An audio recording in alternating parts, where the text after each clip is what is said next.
আন্তর্জাতিক অপরাধ ট্রাইব্যুনালের চিফ প্রসিকিউটর তাজুল ইসলামের সঙ্গে সৌজন্য সাক্ষাৎ করেছেন যুক্তরাষ্ট্রভিত্তিক একটি থিঙ্ক ট্যাঙ্ক রাইট টু ফ্রিডমের প্রতিনিধিরা। তারা হচ্ছেন বাংলাদেশে নিযুক্ত মার্কিন সাবেক রাষ্ট্রদূত উইলিয়াম বি মাইলাম এবং বাংলাদেশে নিযুক্ত সাবেক মার্কিন কূটনৈতিক জন ড্যানিলোভিস।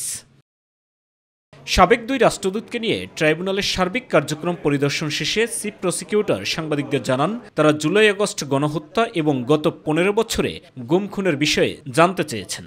চিফ প্রসিকিউটর বলেন, সঠিক বিচারের মাধ্যমে ভবিষ্যতে যেন এমন অপরাধ আর সংঘটিত না হয়, সেজন্য মার্কিন দুই প্রতিনিধি যতটা সম্ভব মানবতা বিরোধী অপরাধের বিচারের ক্ষেত্রে সহযোগিতা করবেন, দিবেন প্রয়োজনীয় পরামর্শ। যুক্তরাষ্ট্র ভিত্তিক একটা think tank right two freedom, তার প্রতিনিধিরা আজকে চিফ প্রসিকিউটরের সাথে সাক্ষাৎ করেছেন।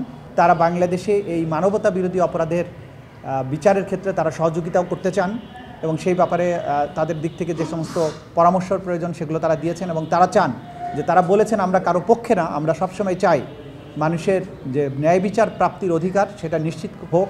বিশেষ করে জুলাই আগস্টে এবং বিগত সরকারের পুরো আমলে যেই সমস্ত মানবতা বিরোধী অপরাধ হয়েছে, তারা মনে করেন যে বাংলাদেশের সরকারের উচিত হচ্ছে এইটার সঠিক বিচারের মাধ্যমে চিরতরে ভবিষ্যতে আর কোনো ধরনের এই অপরাধের পুনরাবৃত্তি যাতে না হয় সেই ব্যাপারে তারা তাদের কথা বলেছেন, তাদের আশ্বাস ব্যক্ত করেছেন, সহযোগিতারও আশ্বাস তারা দিয়েছেন। এদিকে জুলাই-আগস্টে বৈষম্য বিরোধী ছাত্র জনতার আন্দোলনের সময়ে কলেজ ছাত্র হৃদয় হত্যার অভিযোগে সাবেক ওসি ও ডিবি পরিদর্শক সহ 5 পুলিশ সদস্যকে আন্তর্জাতিক অপরাধ ট্রাইব্যুনালে আনা হয়। তাদের তদন্ত প্রতিবেদন 15 জুন জমা দেওয়ার নির্দেশ দিয়েছেন ট্রাইব্যুনাল। গাজীপুরের কোনাবাড়িতে 5ই আগস্ট একটা নির্মম হত্যাকাণ্ড হয়।